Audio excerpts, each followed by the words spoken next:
Bonjour, bonsoir, chers toutes, chers tous. Heureux de vous retrouver dans cette nouvelle capsule. C'est toujours un réel plaisir de savoir que vous nous soutenez, que vous êtes avec nous. Comme on le dit souvent dans notre tradition africaine, trop de viande dans la sauce ne gâte rien, au contraire. Eh bien, j'ai voulu saisir une opportunité pour faire une nouvelle capsule aujourd'hui. J'espère que vous aurez le temps de lire tout ça. J'espère que vous avez le temps d'arriver à lire, mais je ne peux pas arrêter de produire. C'est ma responsabilité de produire et vous n'êtes pas obligé de tout prendre. Vous prendrez ce qui vous parle. Je vais donc dans cette capsule parler de comment vous pouvez aider vos proches parents, bien sûr, comment vous pouvez aider vos proches parents, comment vous pouvez leur apporter de l'aide spirituellement parlant. Et c'est ce que j'aimerais partager avec vous. Et si vous arrivez à comprendre le mécanisme du fonctionnement de cet enseignement, et là où vous pourrez le trouver quand je vais finir cette capsule, eh bien, vous verrez que cela va vous aider. Je fais cette vidéo parce que dans la soirée de ce jour, il y a une personne qui m'a appelé et qui m'a dit, Monsieur Godson, bon voilà, ma mère est malade. Une mère, elle est très chère, hein, de toute façon. Ma mère, elle est malade. Elle est à l'hôpital. Bon, on a diagnostiqué telle chose. Est-ce que vous pourriez me conseiller un rituel parmi les rituels de Sepuram, de autres, afin que je puisse, certainement, hein, puisque le monsieur fait partie de ces formations, afin que je puisse assister spirituellement ma mère? Déjà, j'ai trouvé la démarche formidable. Pourquoi? Parce que dans la démarche, il ne m'a pas demandé d'intervenir pour lui.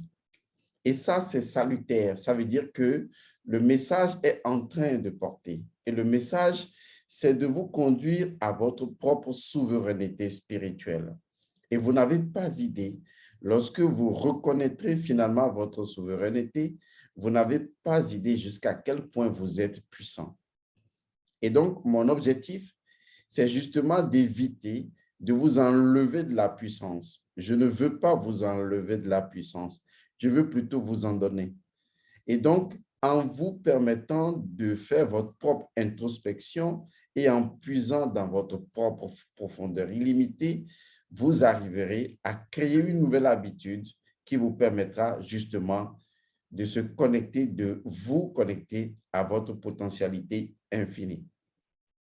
Et donc, quand ce monsieur m'a demandé qu'est-ce que je peux lui conseiller afin qu'il puisse aider sa mère, j'ai été heureux.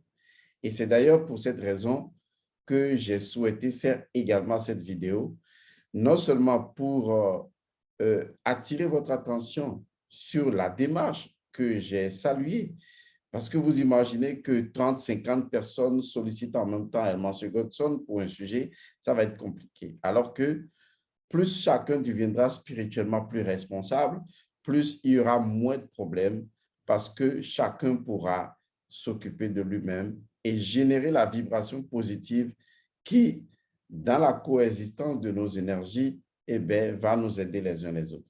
Mais si vous ne produisez que du problème, sans solution et sans responsabilité ou autoresponsabilité, et que l'autre tente désespérément de produire uniquement des solutions pendant que vous produisez de problèmes, vous comprenez que cela ne marchera pas. Et donc, je suis très heureux que cette personne, justement, ait choisi de vouloir aider sa mère. Et c'est la raison pour laquelle j'ai créé le groupe Sepuram pour permettre aux gens qui sont dans ces rituels-là de pouvoir utiliser les rituels qui sont dans cette formation, de pouvoir utiliser les rituels pour s'aider eux-mêmes, parce que si vous n'arrivez pas à vous aider, vous ne pourrez aider personne. Hein? Et donc, pour arriver à vous aider vous-même et ensuite à aider des personnes qui sont proches à vous. Je voudrais donc inviter toutes les personnes qui suivent la formation sur la vérité du sang. Vous savez, avec la vérité du sang, vous pouvez aider vous-même et vous pouvez aider les parents qui sont proches à vous. C'est-à-dire que c'est très facile d'aider les parents qui sont proches à vous. Il y a certaines personnes qui n'étaient pas trop contentes de moi, enfin je le dis comme ça, c'est une façon de parler, hein, ou des personnes qui n'étaient pas contentes parce que ces personnes, au moment de la pratique de la vérité du sang, faisaient beaucoup de rêves, avaient beaucoup de visions, rencontraient des choses dans le monde subtil, et ces personnes posaient les questions dans le groupe de la vérité du sang. Questions que je lisais, bien sûr, ou des expériences que les gens m'envoyaient, disons, dans un chat privé, ou que les gens envoyaient dans le groupe, que naturellement, je lisais beaucoup d'entre ces rêves ou ces informations.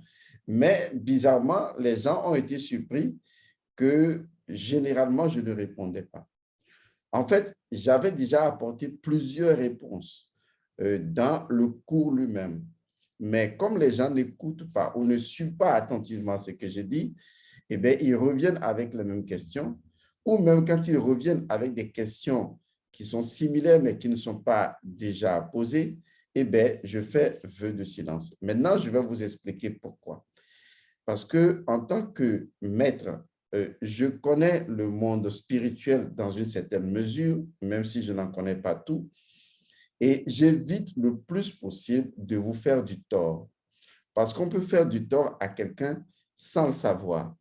Mais quand vous êtes un sachant du fonctionnement du monde spirituel, vous décidez vraiment de ne pas faire du mal du tout, de ne pas faire du tout du tort à quelqu'un.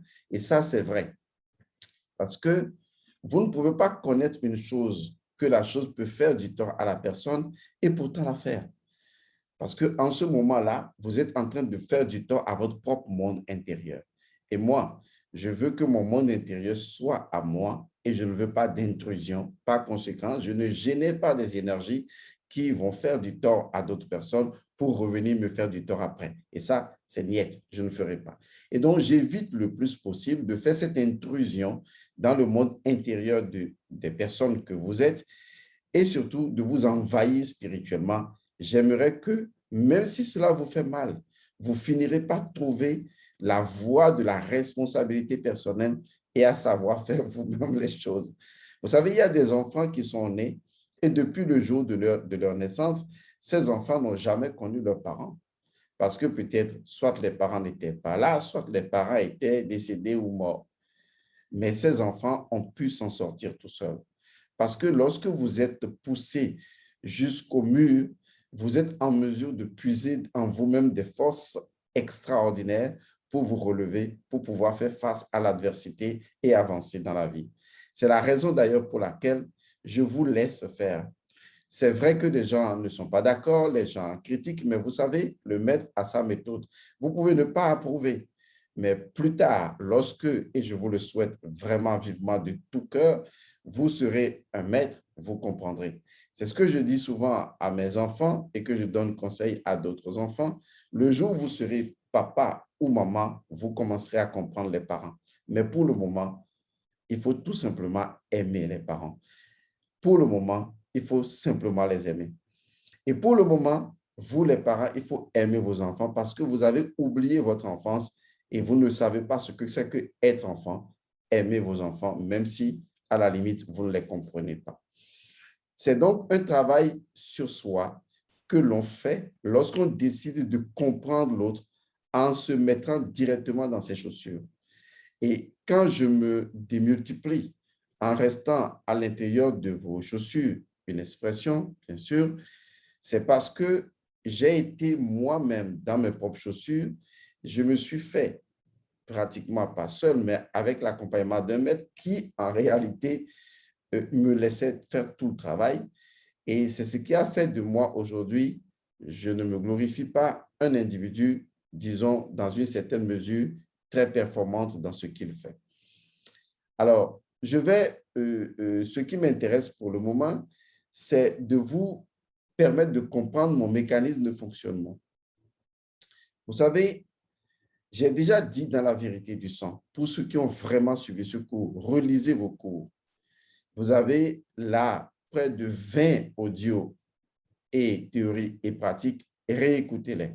J'ai été clair dans la vérité du sang. J'ai dit ceci. Lorsque vous commencez à pratiquer le rituel ou les rituels de la vérité du sang, à partir du moment où vous voulez transmuter le sang, osirifier le sang et entrer dans une nouvelle perspective de vie, redevenir l'héritier de votre sang, héritier que vous avez toujours été, que maintenant vous proclamez, que vous décrétez, vous êtes en train de lancer, vous voyez, un défi à toutes les forces d'opposition qui sont à l'intérieur du sang. Je l'ai déjà dit. Vous leur lancez un défi. Vous êtes en train de leur dire, maintenant je sais que c'est ma vraie place. Mais est-ce que vous pensez naïvement, franchement, ne soyez pas bêtes là, est-ce que vous pensez que naïvement, ces forces qui sont ancrées par l'habitude, ces forces qui sont en fait comme des animaux, vous savez, les animaux agissent uniquement d'instinct. C'est ce qu'il y a de commun entre les animaux et les entités démoniques. Ce sont des êtres qui agissent d'instinct. Instinct veut dire que quand un animal veut te dévorer, ben c'est son instinct qui parle et il cherche par tous les moyens à te dévorer. Et à la limite, ben, il fait fi même du danger. L'essentiel, c'est d'aboutir à cela. Comme s'il est possédé par un instinct qui le conjugue à forcément vous poursuivre. Je vais donner l'exemple de l'instinct. Vous savez, c'est comme quand vous avez faim et vous avez l'odeur d'une bonne bouffe. La salive vient systématiquement dans votre bouche. Vous voyez, c'est automatique. La salive vient. À la limite, vous n'arrivez pas à arrêter la salive parce que vous avez faim. Votre corps a faim. Et l'odeur est si bonne que vous salivez d'une manière ou d'une autre. Vous n'arrivez pas. Vos fonctions biologiques automatiques se mettent en branle. Exactement. C'est ainsi qu'il faut voir les entités démoniques. Ce sont des êtres d'instinct. Et à partir du moment où vous décrétez la loi de l'héritier que vous êtes, et bien ces entités qui se prenaient propriétaires de votre sang, eh bien, ne peuvent jamais vous laisser le fauteuil sans combattre. Ce n'est pas possible. Vous allez sur le territoire d'un animal, c'est-à-dire vous regardez un animal comme le lion, comme les animaux sauvages. Vous savez que ces animaux délimitent leur territoire. On est d'accord. Ces animaux créent leur territoire. Si vous rentrez sur leur territoire, ces animaux peuvent vous agresser. C'est exactement ce qui se passe avec les entités démoniques. C'est-à-dire que ce sont des entités qui ont fait de votre sang leur territoire et vous venez, grâce à Elmansur Godson, ouvrir les yeux pour dire, mais oui, c'est vrai, je suis l'héritier de mon sang, je suis le Horus de mon sang. Voilà les techniques pour pouvoir retrouver ma position à travers le sang. C'est ce que vous dites, n'est-ce pas? Ben, le terrain n'était pas vide là, quand vous l'aviez laissé vide. Le terrain, entre-temps, a été occupé parce que vous aviez laissé le terrain vide. Vous aviez conjugué le terrain à l'ignorance et les entités de l'ignorance, en l'occurrence, ces entités-là, ont pris justement possession. Et vous venez, à la limite, c'est une expression, commettre un crime de lèse-majesté. Ces entités vont inexorablement se rebeller contre vous. C'est la raison pour laquelle, quand beaucoup de gens font les mêmes rêves, ils rêvent qu'ils ont vu une grande population ou bien quelque chose qui est en train de se dévaster, ou des serpents, ou des entités, ou des choses qui les pourchassent, ou des forces qui les tirent ici par là. De toute façon, vous remarquez toujours qu'il y a une foule de personnes, une foule d'êtres, une foule de choses. En réalité, lorsque vous pratiquez les rituels de la vérité du sang, c'est normal, les entités qui sont à l'intérieur de votre sang. Et j'ai expliqué cela dans la vérité du sang. Lorsque vous prenez l'élément air, l'élément eau, l'élément terre et l'élément feu, ce n'est pas un élément. Certes, c'est un élément, mais à l'intérieur, c'est une infinité d'entités.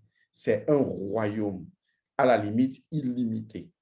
Et donc, ce sont des entités qui constituent l'élément eau, l'élément feu, l'élément terre, des myriades d'entités qui sont là. Quand vous prenez une goutte de sang, c'est pareil. Et donc, votre sang contient déjà les 4 éléments et contient donc un mélange de ces entités infinies et illimitées. Et vous, ayant été absent de votre propre territoire sanguin depuis très longtemps, vous venez décréter une loi. Les entités savent qui vous êtes. Les entités savent que vous êtes le Horus de votre sang, que vous êtes l'héritier légitime, leur roi. Les entités le savent, elles ne l'ignorent pas. Mais vous savez ce qui se passe, c'est que ces entités savent que vous ne le savez pas. Et donc, quand vous venez le décréter, ces entités savent que vous venez juste le déclarer. Mais ces entités savent que vous n'en êtes pas encore convaincu, vous n'incarnez pas cette déclaration. Et c'est tout à fait normal puisque vous venez de commencer. Et c'est à force de le faire et de le faire que vous vous réincorporez votre identité. Parce que l'être en vous, à travers le nom secret du sang, l'être en vous commence à se réapproprier son identité authentique et originale. Et vous commencez à vous imposer progressivement. Mais c'est normal que les entités se rebellent contre vous. Et aimez d'ailleurs cette rébellion, parce que c'est elle qui va vous permettre, en combattant ces entités-là, de prouver par votre, je vais dire, je ne vais pas dire témérité, non, par votre rigueur, votre persévérance et votre abnégation. C'est là que vous allez prouver à ces entités, c'est mon fauteuil, c'est mon royaume. Vous ne voyez pas ça dans les films. Vous allez voir que souvent dans les films, c'est un exemple imaginaire, un enfant d'un roi, on tue le roi. Bon, c'est pratiquement la même chose, hein. Quelqu'un sauve l'enfant, l'enfant va errer pendant longtemps, il a 21 ans, il revient, et quand il revient dans le royaume, c'est son oncle qui gouverne. L'histoire d'Horus et de Seth. D'accord? C'est son oncle qui gouverne, et maintenant, lui, ben, il ne peut pas venir dire « Bonjour, mon oncle, et voilà, c'est ton neveu, c'est moi, le vrai roi, dégage de là. » Ben, ça ne va pas là. Alors que l'autre, il a déjà pris racine, il a pris habitude, il a pris pouvoir, et vous venez lui dire de dégager, ça ne va pas là. C'est ce que vous voyez dans les films. C'est là que le neveu va commencer par créer son armée pour aller lutter contre son oncle et retourner une partie des forces armées du royaume contre son oncle en restant dans la vertu de la Maat. C'est ça, exactement. Mais vous, paresseux que vous êtes, vous venez dire, oui, j'ai déclaré et voilà, et pourquoi ce n'est pas encore arrivé systématiquement, mais je fais des rêves dans lesquels je vois des choses qui se produisent, etc. Et vous voulez que je réponde à ça? Je ne répondrai pas à ça. Je suis désolé, mais je ne répondrai pas. Parce que mon maître ne m'a pas appris comme ça à fonctionner. Il m'a appris à faire face à mon danger intérieur. Et vous n'êtes même pas en danger puisque vous êtes à l'intérieur de vous, en train de combattre les forces que vous avez laissées par paresse s'installer dans votre propre monde intérieur. Ce que je dis vous déplaît, on s'en fout. L'essentiel, c'est que c'est la vérité et vous n'avez pas d'autre chemin. Vous ne pouvez pas conquérir votre trône sans combattre. C'est désolé, mais c'est comme ça se passe. Donc, arrêtez de me dire, oui, j'ai fait les rituels de la vérité du sang et je suis confronté à combattre des forces, à dégager, à faire ceci. Mais maître, qu'est-ce que ça veut dire, etc. Je resterai silencieux. Et vous savez pourquoi? Parce que maintenant, vous êtes dans votre royaume et vous trouverez la solution tout seul. Mais si vous persistez, je dis bien, si vous persévérez dans la pratique continue de la vérité du sang, inévitablement, vous gagnerez. C'est en cela que vous devez arrêter de dire « Maître où? Maître où? Maître où? » Vous voyez, c'est ce que je veux éviter. Je ne veux pas qu'à chaque chose, le maître est où? À chaque chose, le maître est où? Vous voyez, je ne vous fais rien. Je ne vous ai rien apporté, je ne vous ai donné aucun gris-gris, je ne vous ai rien donné à avaler. Je vous ai dit simplement, votre propre sang, voilà les rituels qui lui sont associés, faites. Et vous commencez à vivre des choses extraordinaires et vous avez peur. Pourtant, je ne vous ai apporté aucun fétiche. Tout est dans votre sang. Donc, vous avez encore peur de votre sang. Et justement, c'est là le problème. Maintenant, prouvez que vous êtes le roi. Prouvez que vous êtes l'héritier. Ce n'est pas en le déclarant, mais c'est en l'incarnant. Et vous ne pouvez pas l'incarner sans combattre. Car à force de combattre pour cet idéal-là, pour qui vous êtes vraiment, vous finissez par être qui vous êtes. Maintenant, est-ce que c'est compris là? C'est ça. Donc, si vous espérez que je réponde à chaque rêve que chacun fait, il y en a tellement, des dizaines que des gens m'envoient. Je les lis, oui, je vous confirme, je les lis. Je les lis bel et bien, mais vous allez constater que je ne réponds pas. Les rares personnes à qui j'ai répondu, demandez-leur, c'est juste un mot, une phrase. Parce qu'en fin de compte, ces personnes me disent, Monsieur Godson, qu'est-ce que vous en pensez? Est-ce que tout va bien? Je réponds en disant, oui, c'est bien, continuez. C'est tout ce que je dis. Il y a d'autres qui me répondent et je leur envoie juste des rires. Il y en a même un monsieur à qui j'ai envoyé un rire et il était fâché. Il dit, mais oui, lui, il a fait des trucs, il voit des choses bizarres et qu'il m'écrit, moi, je lui envoie juste le rire. Excusez-moi, je préfère rire. Et j'ai encore envoyé du rire encore. Il a dit que, mais moi, là, que je me moquais de lui. Après, il a dit, bon, qu'il a compris que c'est la réponse du maître. Et c'est là, je lui ai répondu, oui, c'est ça la réponse du maître. Et je dis, continuez. Vous voyez, vous vous comportez comme un enfant, vous voulez que à chaque chose, et qu'est-ce que c'est? Maître, est-ce que c'est bon? Est-ce que c'est pas bon? Vous voulez toujours que quelqu'un vous dise. Vous voulez toujours que quelqu'un vous dise. Vous ne voulez pas être autonome. Si vous lisez le rituel de la vérité du sang, est-ce que vous regardez à l'intérieur et vous constatez que j'ai mis dans vos mains quelque chose que vous avez mangé et que vous avez mis dans votre poche et que maintenant, vous dites que c'est moi qui vous ai intoxiqué spirituellement. Vous avez vu quelque chose comme ça? Non.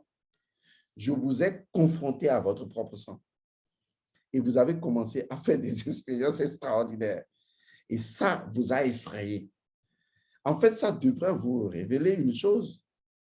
Ça veut dire que votre sang détient la plus grande quantité d'énergie de votre propre histoire que vous devez restaurer et que vous ne devez jamais arrêter de faire la pratique de la vérité du sang. Je donne tous ces exemples. Pourquoi? Parce que quand le monsieur m'a contacté aujourd'hui pour me parler de la situation de sa mère et qu'il m'a dit de l'aider en lui proposant des rituels, ben, je lui ai dit ce qu'il fallait faire. Je lui ai dit d'abord que le rituel de la vérité du sang pouvait vraiment aider sa mère. Mais cette fois-ci, il ne fera pas le rituel pour lui-même, il fera le rituel au nom de sa mère. Parce que les deux étant entre griffes du même sang, il pourra le faire pour sa mère. C'est ainsi qu'on peut aider les gens. Parce que si vous avez commencé à travailler sur votre propre sang, lorsqu'on vous dit que votre enfant, votre maman, votre soeur, telle personne est malade, vous avez la possibilité d'utiliser le même rituel du sang, puisque vous êtes connecté par le lien du sang. Vous avez la possibilité d'utiliser le même rituel de sang pour venir en aide à la même personne ou à un parent. Je parle ici de parents, des personnes avec qui vous avez des liens de sang directs ou indirects, d'une manière ou d'une autre. Est-ce que c'est compris? Tous ceux qui sont dans Sepuram peuvent utiliser les rituels de Sepuram, puisque beaucoup de rituels de Sepuram font appel à leur sang. Vous pouvez le faire pour aider des personnes que vous sentez être en situation difficile, mais qui font uniquement partie de votre sang. Parce que, étant donné que vous travaillez déjà sur votre sang, dans la vérité du sang ou dans Sepuram, vous avez la possibilité d'influencer directement quelqu'un qui porte déjà votre sang. Vous voyez, c'est très simple. Maintenant, hormis tout ça, j'ai mis en place un rituel spécifique. Ce rituel, il est très important. J'ai donné, dans ce rituel, il y a plusieurs rites. Vous voyez, un rituel, c'est un ensemble de rites. Dans ce rituel, il y a plusieurs rites. Je vous ai donné le rite élémentaire. Pour ne pas vous effrayer, je l'ai intitulé, le rituel s'intitule le pouce d'Atum. Vous savez, dans la légende du pouce d'Atum, l'histoire raconte qu'un jour, les 4 doigts en dehors du pouce se sont un jour rebellés contre le pouce pour remettre en cause sa souveraineté, son autorité sur les autres doigts, sur les 4. Et donc, les autres doigts se sont rebellés contre le pouce pour pouvoir le destituer. Et c'est l'histoire toujours d'Atoum, en fait, puisqu'il s'agit de la main d'Atoum. Et parlant de la main d'Atoum, les 4 doigts se sont rebellés contre le pouce pour pouvoir le détrôner. Mais à travers la connaissance qui a produit leur naissance, puisque le pouce représente le principe de l'akasha qui a donné quand même naissance aux 4 autres doigts, eh bien, le pouce a usé de la seule chose qui permet de maîtriser les autres principes ou les autres doigts, c'est la connaissance de leur nom premier.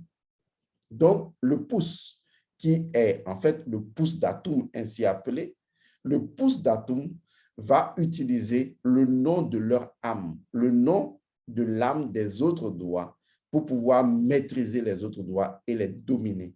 Donc, du passage de la nuit à l'aube du matin, les autres doigts qui s'étaient rebellés se sont trouvés complètement vaincus, dominés par le pouce. C'est d'ailleurs la raison pour laquelle, dans toutes les traditions initiatiques, le pouce est le doigt maître. Je dis bien le pouce est le doigt maître parce que c'est lui qui donne l'orientation, qui impose. Et dans toutes les traditions, on sait que c'est lui qui a le plus de mobilité. En fait, c'est une histoire à la fois mythique, symbolique et initiatique, de laquelle découle un rituel précis. Je dis bien un rituel précis qui permet à quelqu'un de maîtriser, à travers la connaissance des noms premiers des 4 autres doigts, de maîtriser leurs énergies. En fait, il s'agit tout simplement de la maîtrise des 4 éléments d'une manière indirecte. Et donc, ce rituel-là, eh bien, je vous le donne. Je vous le donne dans le groupe Sepuram. C'est intitulé le rituel d'Atoum. Il est sur un document PDF que vous conservez uniquement pour vous-même. Vous allez l'étudier et vous allez le mettre en pratique. Ce rituel vous permettra d'aider toute personne à distance, c'est-à-dire tant que la personne fait partie de votre lignée de sang, eh bien, vous pouvez l'aider en pratiquant ce rituel au nom de la personne. D'ailleurs, dans la pratique de l'incantation associée à ce rituel-là, là où c'est mis entre parenthèses NP, il s'agit donc du nom-prénom de la personne que vous devez prononcer au moment où vous récitez la formule incantatoire. Et vous savez également que pour tous les rituels, il faut toujours commencer par le serment de la vérité absolue et pratiquer la purification avant de pratiquer tout rituel. Et si vous faites ce rituel-là, que ce soit votre enfant, votre mère ou quelqu'un qui est indisponible, y compris peut-être vous-même, eh bien, vous pratiquez ce rituel, vous allez constater que la force de la volonté suprême du pouce ou des pouces du pouce, vous comprendrez cela, va imposer sa loi aux 4. Et les forces, parce qu'en fait, il ne s'agit pas réellement du pouce, mais il s'agit des forces que les doigts représentent et de ce que le pouce, qui représente la conscience absolue, qui représente Atum, eh bien, le pouce vient jouer comme rôle dans cette histoire. Et lorsque vous allez pratiquer le rituel du pouce d'Atum, que vous allez pratiquer en respectant le code de sa pratique, eh bien, vous verrez que c'est un rituel puissant. Dans la conclusion sur ce document, j'ai également mis le vrai secret lié à un rituel. Parce que les gens ne savent pas qu'un rituel, c'est quelque chose, un protocole d'accord qui est déjà réussi par avance, avant même qu'eux ne viennent jouer le rôle de l'exécuteur du rituel. J'ai expliqué cela et j'ai justifié cela dans le document pour vous permettre de comprendre que il est impossible qu'un rituel ne marche pas, qu'en fait, il est possible que vous ne marchiez pas. Vous voyez, il y a une différence, OK? Le rituel marche parfaitement, mais vous ne marchez pas parce que vous ne comprenez pas le principe premier du fonctionnement d'un rituel ni son protocole et vous le faites mal ou vous le faites sans savoir que le rituel a déjà été fait parfaitement avant que vous ne le faites. Bon, je sais que ça peut vous embrouiller un peu le cerveau, mais les gens qui ont suivi la plupart des formations comme la vérité du sang, qui est une formation vraiment de taille, et les formations dans Sepuram, vous avez déjà été nourris par la manière métaphysique de penser et j'espère que maintenant, vous savez me comprendre rapidement dès que je parle. Beaucoup de personnes font cet effort aujourd'hui.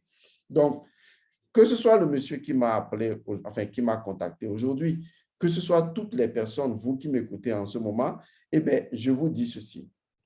Vous pouvez aider des gens qui sont proches à vous en utilisant ce rituel spécifique intitulé le rituel du pouce d'Atum.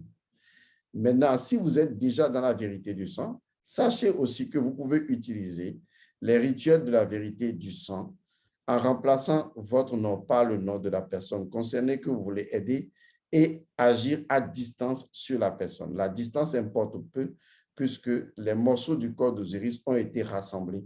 Ça veut dire que la distance a été supprimée. Il n'existe que l'instant présent qui est l'éternité. Et donc, maintenant que vous commencez à comprendre ce que je dis, c'est tant mieux. Ça va vous aider à rentrer dans la métaphysique de vos ancêtres. Maintenant, les autres personnes, que vous soyez encore dans la vérité du sang ou dans Sepuram, eh bien, ce rituel qui est intitulé le pouce d'Atum, eh bien, je ne le donne que dans Sepuram à toutes les personnes qui sont inscrites dans Sepuram pour suivre la formation ou comment faire de la magie pour soi-même et naturellement pour des personnes qui ont le même sang que vous. Et dans le cas d'espèce, je le répète, le pouce d'Atum, ce rituel, dans ce rite premier, eh bien, il ne marche que pour les personnes avec qui vous avez les mêmes liens de sang. Remarquez que dans le mythe du pouce d'Atum, tous les doigts sont liés en fait par la main et donc sont liés par le même sang. C'est d'ailleurs pourquoi ce rite ou ce rituel ne peut marcher que dans le cadre où la personne et vous avez le même sang. Alors, on pourrait me poser la question de savoir, est-ce que je peux le faire pour ma femme? Voilà l'exception qui est importante à prendre en considération. Oui, vous pouvez le faire pour votre femme parce que comme vous partagez déjà un lien sexuel, vous partagez déjà un lien de sang. Vous pouvez également le faire pour quelqu'un à qui vous avez donné du sang. Vous voyez, donc, à partir du moment où vous avez échangé du liquide, hein, vous avez échangé du fluide avec la personne, eh bien, vous pouvez considérer cette personne comme faisant partie de votre sang indirectement.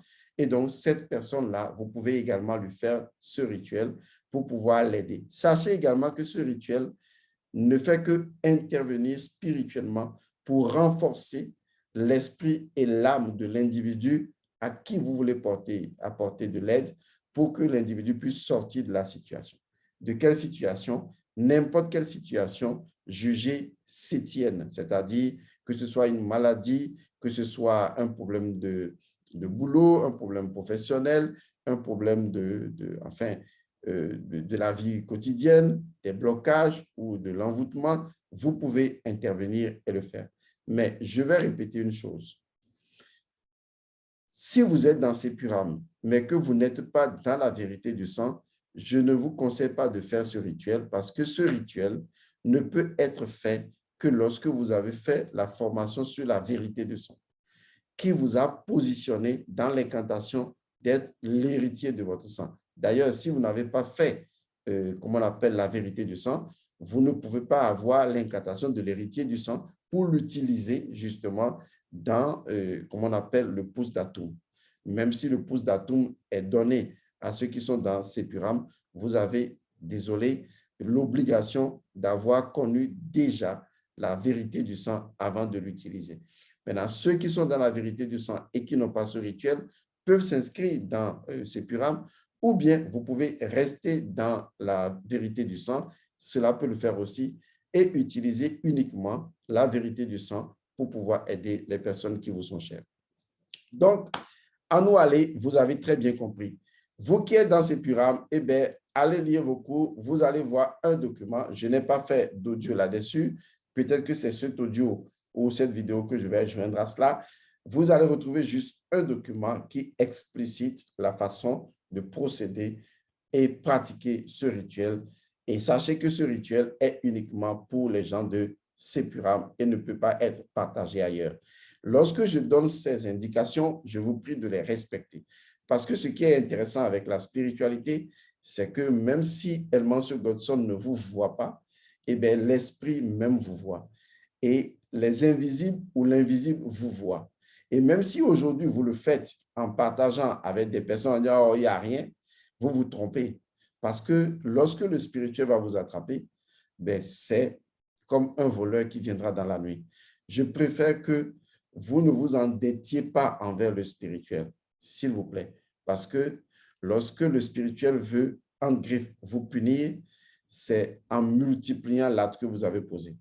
C'est la raison pour laquelle je vous conseillerais de faire les choses telles que le responsable ou le propriétaire, supposé propriétaire du moment de la chose vous indique de le faire. Il faut le faire de cette façon-là. Et vous verrez que vous n'allez pas corrompre votre énergie pour que demain, eh bien, le jugement d'Osiris vous rattrape. Je vous retrouve donc la prochaine fois. Portez-vous bien. Que les bénédictions soient. À bientôt.